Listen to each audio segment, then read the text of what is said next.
大家好，我係 Leslie， 好開心緣分安排我哋喺呢個空間再次相遇。今日係公歷2025年10月20日星期一，農曆係8月29。今日係一個建日，建有建立開創嘅意思，就好似一張乾淨嘅畫紙，等待我哋去畫上新嘅色彩。特別係喺新一周嘅開始，宇宙俾咗我哋一份開創嘅能量。不過萬物初生總會帶住啲挑戰，我哋一陣會慢慢細數，睇下點樣可以將今日過得更安然。首先我哋嚟關心下今日12生肖嘅朋友仔有咩需要留意。今日屬龍嘅朋友仔可能要俾多一分耐性自己，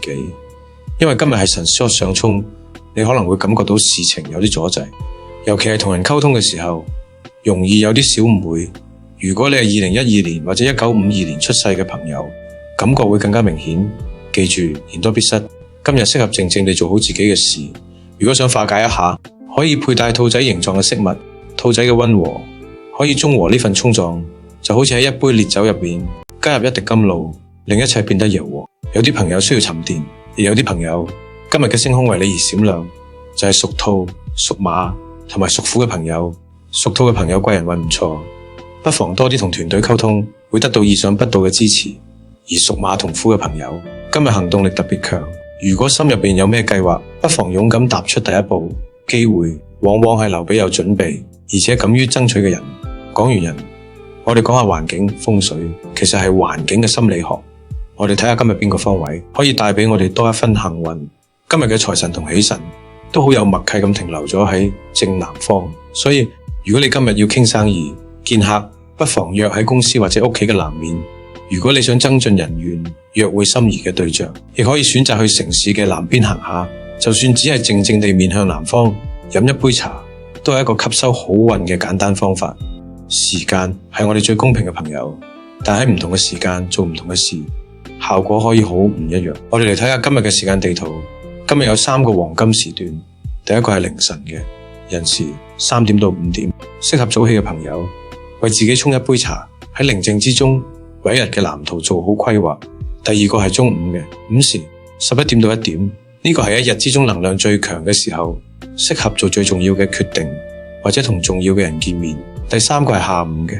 申時3點到5點，呢個時候適合處理一啲文書工作，向上司匯報會特別順利。當然亦有需要溫馨提示嘅時段，朝早嘅辰時7點到9點，返工繁忙時間，路上嘅人同車都比較急躁，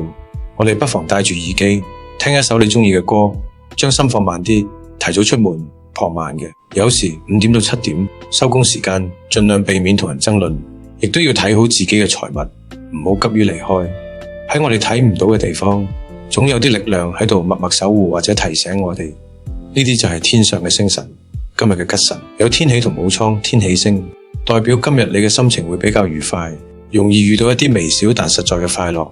而武昌就好似農夫播種一樣，有利於孕育同儲蓄，適合為未來嘅收成埋下第一粒種子。不過天上亦有天官符同月煞兩位凶神提醒我哋，天官符主口舌官非，所以今日簽任何文件之前，俾多5分鐘自己慢慢睇清楚，保護好自己嘅權益。而月煞呢，就係提醒我哋要保持心境開朗，唔好俾小人小事影響到你嘅優雅。好啦，嚟到最後，我哋用一個最直接嘅方式總結一下今日嘅行動清單。今日充滿開創嘅能量，所以非常易上任就即去廟宇祈福，簽訂交易合約，或者係求志祈求下一代嘅福氣。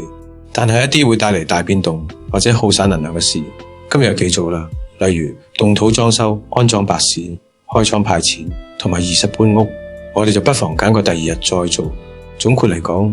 今日係一個充滿新機遇嘅建日，只要我哋帶住一份細心同埋對人嘅一份溫柔，就可以為新一周順利啟航。希望我嘅分享可以成為你今日嘅一點星光，照亮你前行嘅路。我係 Leslie，我哋聽日準時再見。